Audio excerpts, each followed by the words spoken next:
Hello, my name is Ari Block. This is the story of how I almost fucked up $1 million project on my first job on my first day in that job, and which ultimately did lead to exiting the company for $80 million, but with a lot of really interesting mistakes on the way. Failure, a term burdened with such negativity that it can end careers, companies, fame, and fortune. However, those who have experienced it know that failure can also serve as a catalyst for progress. Even though it is rarely part of the narrative, it is time to delve into the heart of the story and listen to the vulnerable perspective of accomplished entrepreneurs, leaders, artists, athletes, and those who inspire us. Join your hosts, Alex Love and Elliot Volkman, as we dismantle the stigma surrounding failure and empower you to transform these challenges into opportunities on your own journey forward. Welcome to Mastering the Art of Failing. Thank you so much, Ari, for joining us. We're really excited to dig in. Let's recap. You said first job ever. That's right. Walk in, and the expectation is you take over a couple $1 million worth of accounts. So how did we get there? What were your expectations walking into this role? What did you think you would be doing? And how did you get to inheriting such a massive portfolio day one, job one? Honestly, I can't explain it. I think the only reason I got that job, I was hired as a software developer, and this project came along. And I'm a South African, so I spoke perfect English, and I was back then situated in Israel. And the other thing, I was young and ambitious, and I had to work with Australia. So they were like, there's this guy, he speaks perfect English, and he can wake up 4 o'clock in the morning to work with the Australians. So I think they just pawned it off to me. And this was almost 20 years ago. It was Australian dollars, so a little less than our currency at the time, the American dollars, but still a lot of money, absolutely. Yeah. Okay. So what initially ran through your mind, right? When you get handed this, you're coming in as a software engineer, right? Just because you speak the language, essentially. Right. How did you go about that? Like, where did you start? Were you like, all right, I'm excited. I'm going to dig in. I'll figure it out. Were Yeah. you immediately, I have no idea. I'm well over my head. I don't know what to do. Walk us through how you were feeling at the moment. Oh, it was a mix of feelings. On the one hand, I was terrified. I remember myself on that first day just sitting at my desk. The CEO walks into the room, and he is a daunting fella, massive, wide shoulders, one of those guys that go running at 4 o'clock in the morning and munching on protein bars all day. And he has this massive folder of 800 pages in his hand, which is the specification of this project, thumps it onto my desk, right, noisily. And he says to me, I want to plan to close this $1 million deal by tomorrow. I was anxious. Honestly, I was petrified. When you're that young and with the milk still on your lips, so to speak, you say yes, sir, and you get to work no matter what you're feeling at that time. Yeah, no, I get that. So what did that plan look like the next day? How'd you put that together? I worked my Fantastic, ass off. right? I did Oh, not yeah. sleep. There were a whole bunch of colored pieces of paper, and I marked everything up, and I did all the work. And I put together this Excel sheet about all the steps, and I identified all the risks. And I put together the plan that I thought would be the best at that stage. But what I did is I identified the biggest risk points in the project, which was this integration with the third party. And as it turned out, that turned out to be my biggest nightmare, this third party integrator. All right, so let's dig into that because that sounds like a pivot point. You got your plan, you're ready to go. They're like, yeah, sounds great. Let's talk about that integration point. So I'm a couple months into the project, and I'm standing before the CEO's door, about to knock, but frozen in place. And as I am retelling the story, I've got goosebumps. I can almost feel that fear that I was feeling back then, because I basically came to report to him my progress or lack thereof progress, because I was unable to get this project done. Everything was hinging on this integration with this third party. And at that stage, they were the enemy to me. They were the thing that was preventing my progress. And I felt like I was going to go in there and I was going to get fired, because it's been a couple months and these $1 million are still in the air. I was quite honestly afraid at that stage. Yeah. And talk about their reaction, or not your boss. You give this report, right? Obviously, great Right. news. We made no progress. That's I'm right. this new person. You trusted me with it. What was the feedback coming your way? Yeah. Look, I was very young at the time. So I came into this fight or flight. I had an arsenal of excuses of why these guys, right, are the enemy, why they're stopping shit from moving forward. And I just dived into that, right? And I was expecting the worst, but he was a mentor to me, and he showed me but first of all, by listening, and then by asking really good questions. He showed me that A, we're a team together, and B, he diffused my stress that I was quite visibly in at that point. And then at some stage, he said to me, look, Ari, what you need to do is go visit the supplier in person. And I did not want to do that. They were the enemy. And I was like classical geek. And I was like, I'm using all this technology to communicate with them. Why do I need to go there? Makes absolutely no sense. And then he You said don't to want me, to take a trip to Australia? so this was actually the supplier. They were in West Europe in the Baltic Triangle. This was Estonia. So it wasn't that, it Okay. wasn't too Well, bad of a trip. It was a couple hours. But I was like, no, why do we need to do this? And he started to get a little annoyed. And he said to me, Ari, you're going on a paid vacation. This is exactly what he said. You're going on a paid vacation. You're going to wine them. You're going to dine them. And you're going to build a relationship. And you're not going to think too much about work. And I was like, not think about work. This is the whole objective that I'm going for. It blew my mind. But I said, yes, sir. And that's what I did. Yeah. That's so interesting. And like all of us aging ourselves, but I think a lot of us go into our first couple of jobs not realizing how important relationship building That's right. is and that trust that you can build with That's right. people. And I had a similar experience at my first job, maybe not millions of dollars on the table, but I actually got a really poor like Q1 performance review because I didn't talk enough. Like my focus was like, I come to the office, I put my headphones on, I do my work. And they were really like, you don't engage. You're not a part of the culture. We don't know you. You're not talking. And so I stepped back and did less work, which made no logical sense to me, especially coming out of college where they're like, do all the things, the papers, the whatever. But that's a really hard but important lesson, I think, to learn so early in your career is that people want to work with people. And those relationships really do drive business. That's right. And off the topic, but we can come back to this later. There's a difference between competence and confidence. And as human beings, we often confuse the two. So I completely agree with that. But I said, yes, sir. And once you agree and commit, disagree and commit, either way you commit. So I went to Estonia and I learned a little bit of the language to break the ice. And I wined them, I dined them, I built relationships. And being the young, arrogant bastard that I was at the time, I came back and I was ready to prove to the CEO that was a waste of time, didn't work, and you were wrong. Basically, I was that bad. But then magically, so it seemed, the project was done in a couple of weeks. And that shocked me. Absolutely shocked me. Yeah. How has that influenced you maybe today? What have you pulled forward from that relationship building personal touch?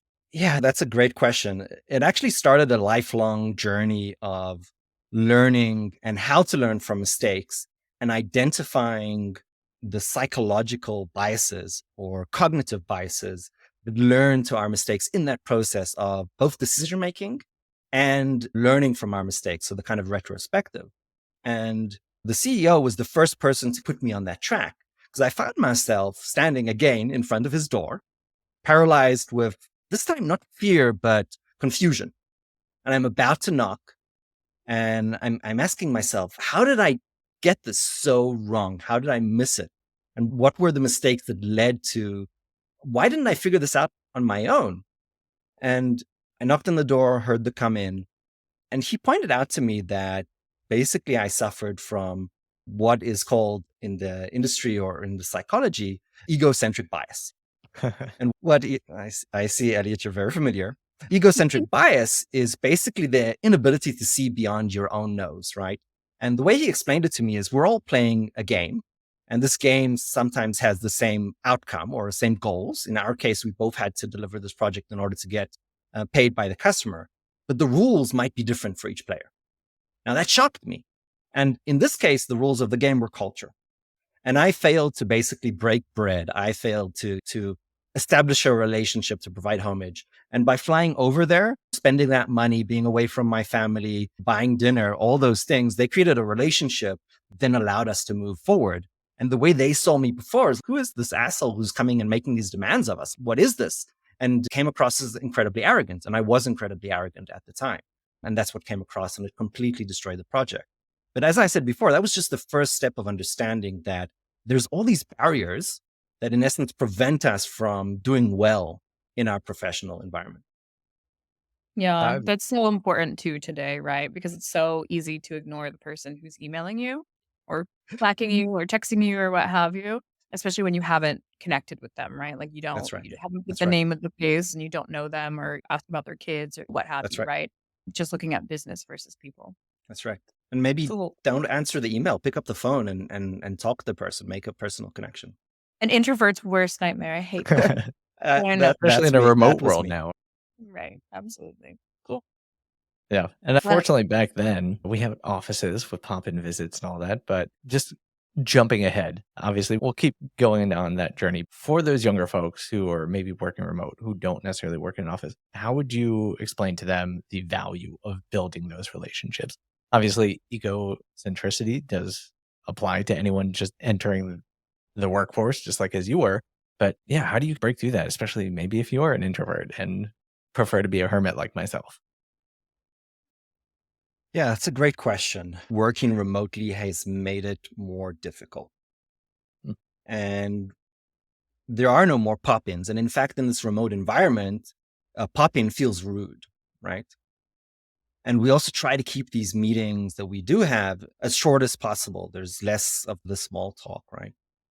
But building those relationships allows us to have trust with one another. And when shit hits the fan and you need somebody to be there, you're on site, you're deploying a project, it's maybe 9 p.m., everybody's gone home, but you need that support, then unfortunately, the difference between them being there for you or not might just be if they like you. It might just be that they know what you're going through and you understand what they're going through. So that human connection is incredibly important.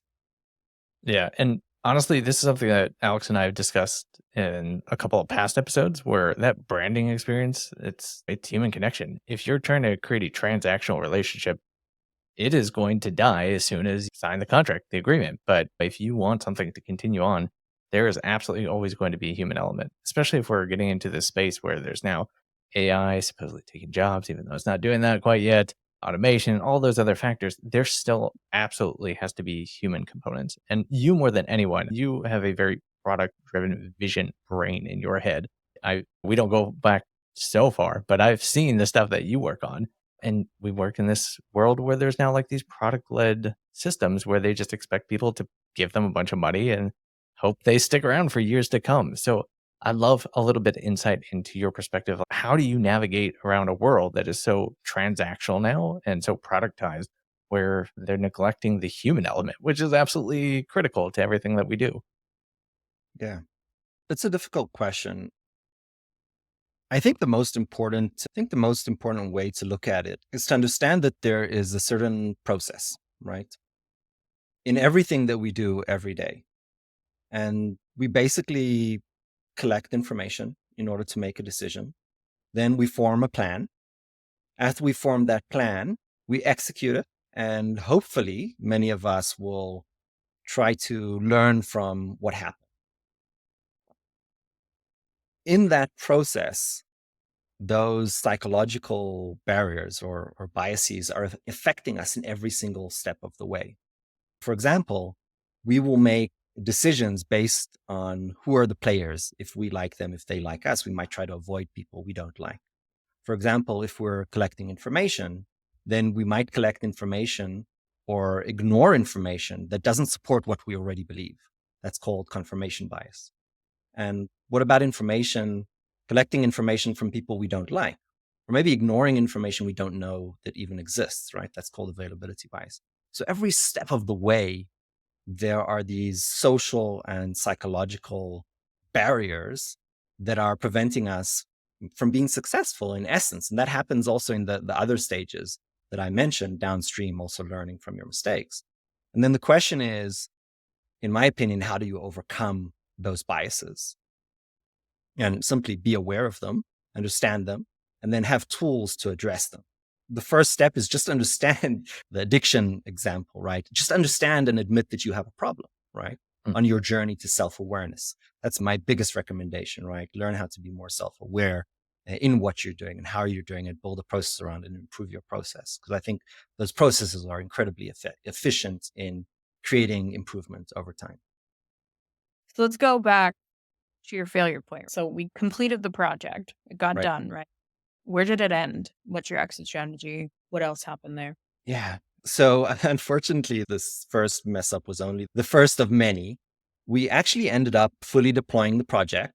We got the $1 million in our bank. We distributed these hardware units across the points of sale in Australia for this big telco called Telstra. And we had this reporting system in place. And I remember myself again at my desk, just looking through this information coming from the reporting system. And I was sure the system which I built was broken because it was showing me nobody was using the hardware units in Australia. So I was like, something is wrong here. And my first gut thing is go and look at the software, go look for bugs, ad logs, etc. And I worked on that for a couple of weeks just to verify that the data I was getting was in fact true. Because I was, again, we talked about confirmation bias. I wanted to believe that there was a bug in my system because the other option, that nobody was using our product, was way worse. So I was just suffering from confirmation bias all over again there.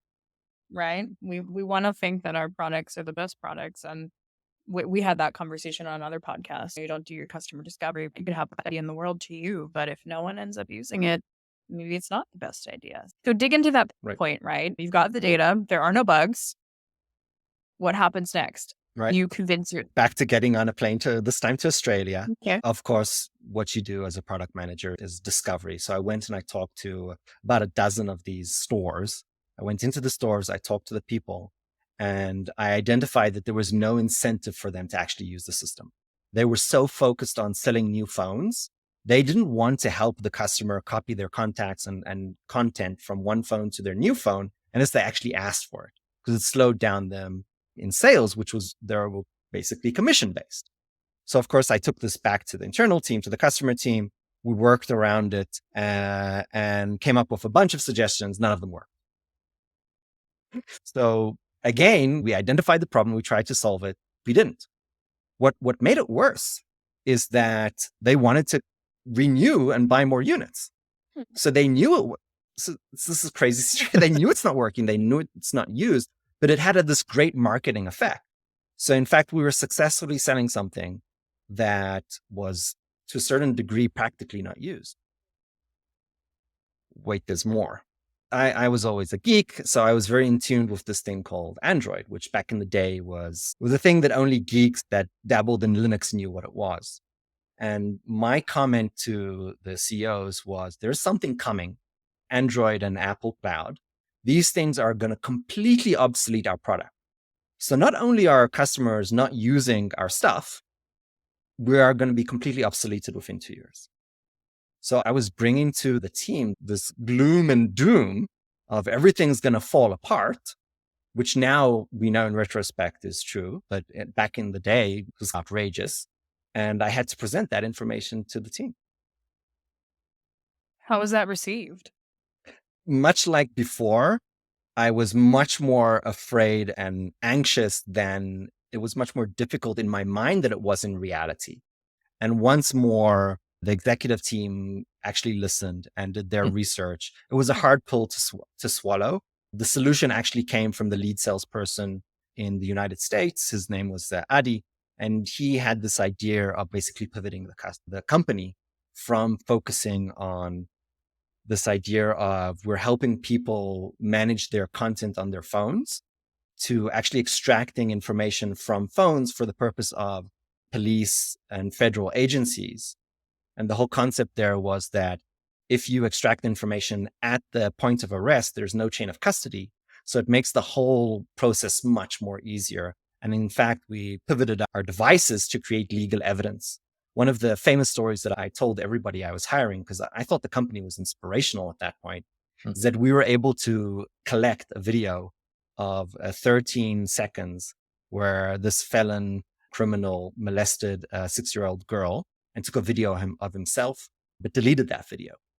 Our hardware was able to basically reconstruct the video, because I don't know if you know this, but when you delete it, really what you do is you're deleting the name of the video. You're not deleting the content of the video. So we were able to de-encrypt it, reverse engineer the information, and on the spot provide evidence that put that person in jail for many years. So that whole pivot was basically because we identified and acknowledged that we had a problem based on the information we collected from those reports originally. I'm curious if I can jump in here. That is a significant pivot. You're going from a consumerized solution that basically, in theory, would have added value to phone sales persons to a critical asset for law enforcement and legal purposes. What do you think would have occurred if there was that ego mentality and stubbornness? A lot of people would not be as fortunate. Obviously, again, I know you. You are a trustworthy person. You come to the table with facts and information that have a result of convincing story, but not everyone presents as well. What would happen if that happened? Would y'all just dig down to the grave? Yeah. Yeah. What do you feel would have occurred in a situation like that? It's not all me. I would say Sure. I'm a small part of it. And in fact, I personally have been part of teams where we have made exactly that mistake. And what was fortuitous in this situation is that we identified an issue early, and that bought us time. That bought us 2 years before the market forces became a reality. And the technical CEO, he had this thing which he called developing into the draw, or writing to the draw, like poets do. And you write this thing or develop this thing, and you don't pull it out of the draw until it really becomes important. But that bought us 2 years to think about the marketing, to think about the R&D, to develop a product and not spend too much money on it. So when we really needed it, we could pull it out. So in fact, what I describe in 2 minutes really rolled out over 2 years. But because we weren't arrogant to say, no, that's not going to happen, we were able to put a long-term plan in place. Unfortunately, I've also been part of teams who have said, that's not going to happen, completely ignored it, and didn't put any kind of controls in place. And at the end of the day, it's not a single person. It's also about the team's ability to work together and how the team makes decisions and learns from their mistakes. And too often do we see this people who are incredibly articulate or incredibly technical using their skills in technical ability or articulation to hide mistakes, to augment the reality, to basically make poor decisions. Yeah, just pulling on that concept of teams, right? From your experience and sort of the different teams that you've operated from, what are some of the indicators that you see that this is a really strong team, that we have the ability to move the needle, make the right decisions, versus some of those instances where you're like, this team is going to crumble. There's too many egos. We're not going to get anywhere. The positive indicators is the ability to listen. If you say something and the answer is no, and there's no follow-up questions to dig in, that's a bad sign. If your executive team is listening, asking questions, doing follow-ups, great sign. If there is a process for decision-making, that's a great sign, right? If you're thinking about how to make decisions, great sign. If there's pre-mortem and post-mortem activities, great sign. I would say pre-mortem activities are the least common and probably something most people don't even know about. That's a great sign. It's an activity that comes from the risk management world. So I would say the positive and negative signs are the same, right? It's if you do something or you don't do something. And it's mainly around how decisions are made and how you learn from mistakes. I would say that the topic of the podcast is just incredibly important to any business around the world. Yeah. Seems like the key themes are clear communication and planning, right? That's right. That's right. And just going back to the biases is also understanding how those processes of communication, gathering information, and planning can go wrong is really a key aspect of it. Because I think a lot of people know you have to do something, but if you are doing it poorly, then that isn't a lot better than not doing it at all. And we have the sense of false achievement because, we did that, but we didn't really achieve what we should have achieved through that process. Is our process good enough?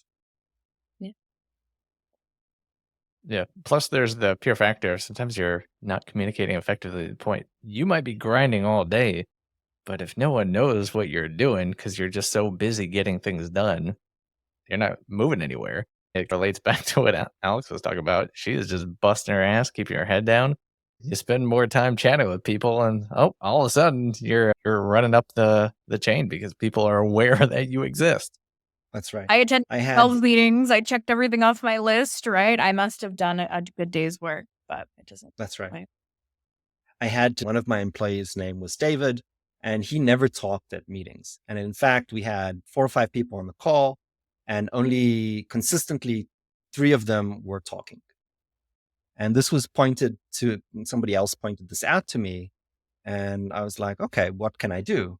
So I made a point to give time in the meeting to ask David and the other team members, are we missing something?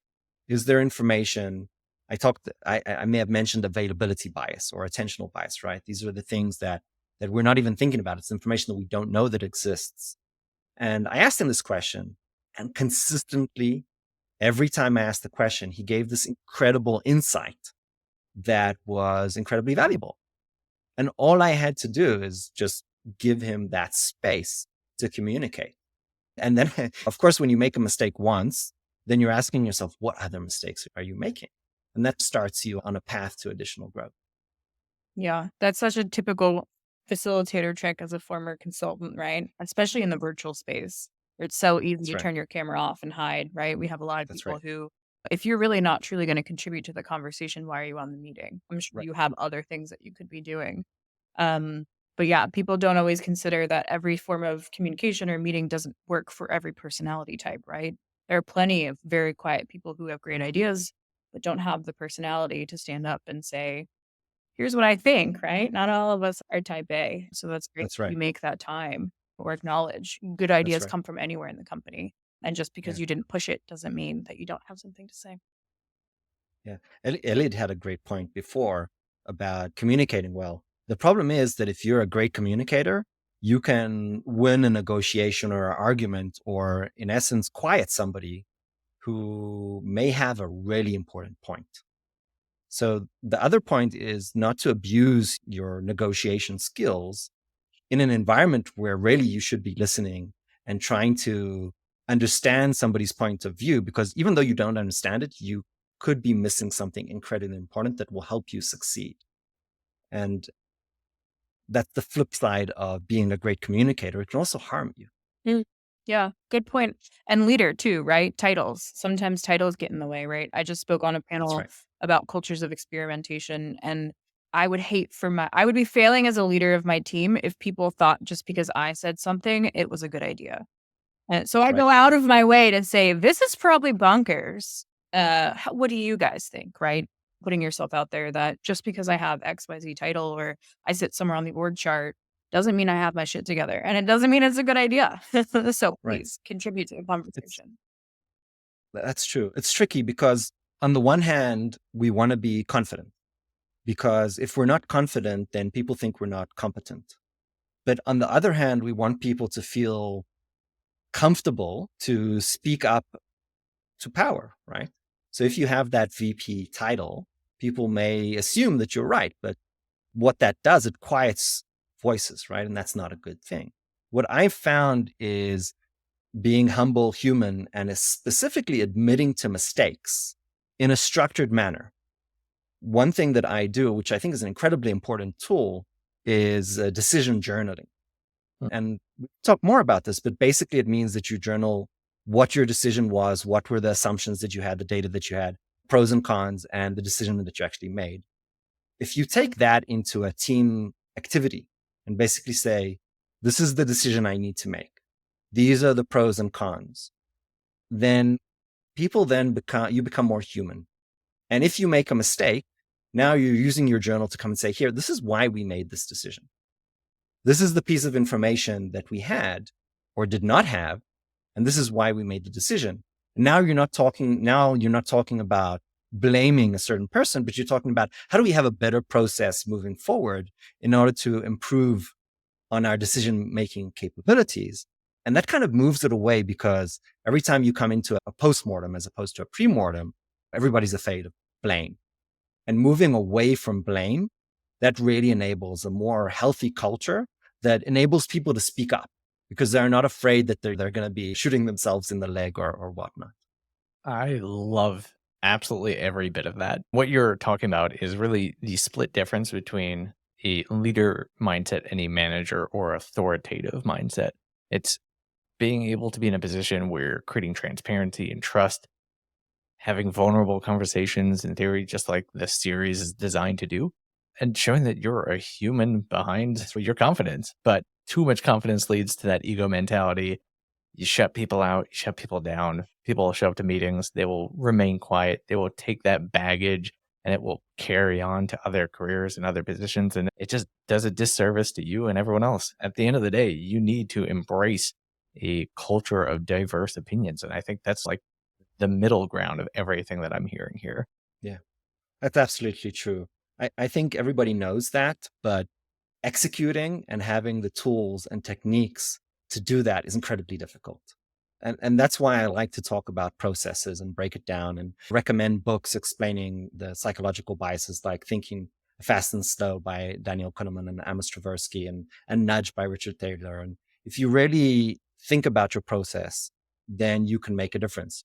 But just telling people, hey, be better, be inclusive, that's hard because people are not inclusive for psychological reasons which are built into them. So 1,000 years ago, whatever, when we were running away from tigers, our brain one, or our brain that basically forces us to think in shortcuts, it had value. And even today it has value. But not in all situations do we want to think fast. Sometimes we want to think slow. So being able to do that and knowing when to think fast, when to think slow, to have processes to allow you to do both, because sometimes you need to think fast. Absolutely. And you need to take these shortcuts that allow you to make decisions fast without having all the information, right? That's also important in certain situations. Having all of this available to you is an incredibly powerful tool for everyone, not just managers. Think about individual contributors, even software developers. They make incredibly important decisions, and they're doing the same thing. They're gathering information, they're making predictions, putting out a plan, they're taking action, and then they're learning from their mistakes. Same as everyone. Yeah, that's an awesome book for sure. Any other resources or books that you'd like to share with the audience? We'd love to put those out there that have helped influence how you think of things and train others to think about this process mindset. Yeah, I have a long list. We can probably attach that to I love Audible. Maybe you can attach a list to the podcast and share that with the community. Absolutely. Yeah, we can absolutely make a little addendum of Ari's book list and make it the winter reading list for y'all. There you go. But yeah, I don't know. Of all the conversations that I've had with you, it sounds like psychology is such a critical element in your approach to how you just function through everything. Obviously, our relationship's been business oriented, but you've always come to the table with some big ass and bold ideas. But it always tends to work out because you think things through, you bring proof and evidence. I just absolutely love and appreciate your perspective on how this all functions. And I'm just going to throw this out there, but if anyone has the time, I would absolutely reach out to Ari to pick his brain. He is an operational leader to the degree that any organization would need. Yeah. It just reminds me of this conversation that we just had with Glenn Hellman on how he coaches organizations. I see that in your future roadmap. You are the CEO of like 30 different companies somehow, because if anyone could do it, it's you. That's an exaggeration, but I appreciate it. No, it's totally real. Nonetheless. Awesome. So I want to make sure we close out your story, right? So we talked about a couple of pivot points, completely changing sort of the orientation of the product, right, to help law enforcement. Where does that story end for you? How long were you at the company? What was your exit strategy? What did you do next? Yeah. What happened is over a period of 2 years, we built out that product, and the company was sold to a Japanese investment company for $80 million. And until today, I remember the smile on the CEO's face when that check cleared, basically, and he got his equity value in the bank. So in this case, gratefully had a wonderful exit, right? And wonderful ending of the story. But that's not always the case. I've been in environments, unfortunately, where I had to fire a whole team of people and the companies just ran out of cash. Any successful entrepreneur tells you about their successes. But the truth of the matter is that more than half of their experiences failed. They just don't talk. Yeah, that's why this podcast exists, right? break down the layers and the onions. So looking back at that whole 2 years, first sort of job, what kind of core elements and lessons did you pull from that that's really guide how you manage and lead today? First of all, I was, still am, but learned to overcome it. A huge introvert, right? I know Elliot's face is saying, "You're an introvert?" No. But No, the truth of the matter, can be both. You all are killing me. That's so wrong. the if you okay, let me describe me to you 20 something years ago, wearing a t-shirt with Dungeons and Dragons picture because I was a dungeon master in my day, wearing sweatpants because, like, why would you dress any other way than what's convenient to you, and not necessarily making eye contact to the person talking to you. Huge introvert. Like, going on a stage and talking scared the shit out of me. Even doing what we're doing today, that would be a reason for panic. And to me, in my world, logic just ruled. What was emotion? Like, it had no place. And even today, I make that sin, right? Where sometimes I lean more on logic than emotion, and making that distinction on when you need to listen and give support, when you need to analyze and give a solution. I'm steering into the area of relationships and my wife. That's not an easy task.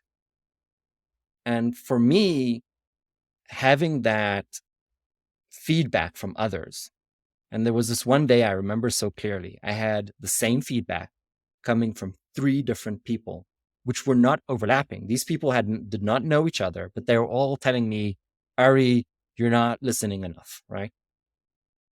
And that was this huge shock. Was, how is it possible that 3 different people that don't know me are all giving me the same feedback? They can't all be wrong, right? But at that stage, I was arrogant enough to think that if one person is giving me feedback, they must be wrong, I must be right. But when 3 people did it, I was like, maybe I need to think about myself differently. And that started a journey of self-awareness. So I think that every person's journey is different, but perhaps this podcast can put them on that track to taking the first step.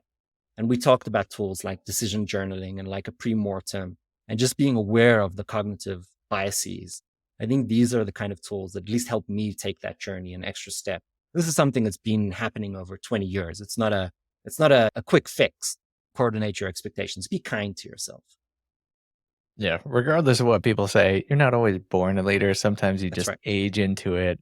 That's right. You, I did not have a D&D shirt, although during COVID, that was very much a thing. Yeah, I was absolutely fearful of any of that. In fact, during our nonprofit days, and we had events every month or multiple times a month, Alex literally did all the talking. I had to get a lot of liquid courage just to get up there. But I don't know, maybe once you just get old, you stop giving a shit and stop caring what people think. And that's when you grow out of it. But yeah, I think that's absolutely critical. So if you're listening and you're young and you're trying to build something cool, don't be afraid of talking. Just get your idea out there, get it beaten around. That's the best way to get some feedback anyways. That's right. It's okay. It's okay to practice. I'll confess that before getting on this podcast, I practiced. I did an inventory of my 15 fuck ups, right, over life, how things went wrong. For each one of these inventories, I didn't do it for all 15, but for 5 of them, I wrote a 3-page story of everything that happened. And I did that analysis. And of course, I have my decision journal right over here. So being able to really practice is a huge element in doing a good job. You're not born great. You can work your ass off to it. And what's beautiful is that nobody knows the difference between genius and hard work. They always assume genius. So if you do a good job because you've practiced your ass off and worked incredibly hard, people will just assume that you're great. But that isn't necessarily true. So my word of encouragement to everybody is that hard work, practice, studying, and learning can lead you to success, which shouldn't be a huge surprise. But when we look at people and say, "Oh, that's Elon Musk, he's a genius," right? That's why he's successful. And ignore the fact that anybody can work hard and be successful. I love that aspect because that is one of those elements of why we're actually creating this series, is that overnight success is not really a thing. Maybe with parental funding, a couple $1 million to make a business start out of nowhere. But an athlete doesn't just become a gold medalist. An entrepreneur, how many serial entrepreneurs are out there? What are those serial businesses? They probably were failures until they are where they are now. right. Maybe they had successful exits, but it's uncommon to be able to have that vulnerable perspective. That is so critical to have out in the open. You rarely just get to have that piece of the puzzle. That's right. The saying that I love most is that it took me 10 years to become an overnight success.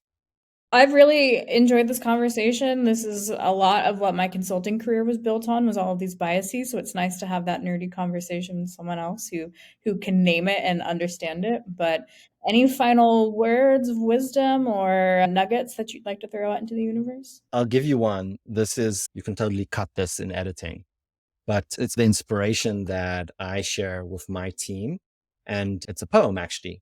If you know The Giving Tree, then it's the same author, and it goes like this. I'll swing by my ankles, she'll cling to your knees. As you hang by your nose from a high up trapeze, just one thing, please. As you float through the breeze, don't sneeze. So my recommendation to everybody is don't sneeze. But the big takeaway here is that it's a lot of luck. You're on the edge of success, and don't attribute just because the outcome was positive, it doesn't mean all your decisions was positive. And just because you were successful, it doesn't mean that everything that you did was the reason for the success. It's a team, right? Everybody's working together. Yeah, amazing. Thank you so much. This was our first conversation, and I'm sure that it will not be our last. I'm really looking forward to your Audible list because I have to add to my emotional support shelf of books I have not read yet, because you can never learn too much. So really looking forward to that. But again, Ari, thank you so much for your time today. Great conversation, and forward to continuing. Absolutely. Thank you so much, Alex. I was honored to be on your show. Appreciate it. Yeah, no, thank you so much for being part of our pilot and kicking this off in the best way possible. And for our listeners, stay tuned. We will be back with some other, I don't know who we're going to bring up next. I feel like we've got something pretty cool for you. Yep. Failingpod.com, our subscription on Substack, Apple, Spotify. Find us. We'll keep delivering. All right. See you next time. This has been Mastering the Art of Failing. Your hosts have been Alex Love and Elliot Volkman. To get the latest updates, go to failingpod.com and subscribe on your favorite podcast platforms. All viewpoints expressed on this series solely represent the individual speakers and guests who share them, and do not reflect the opinions of the companies they represent nor our sponsors. This has been a Chaos production. Embrace it.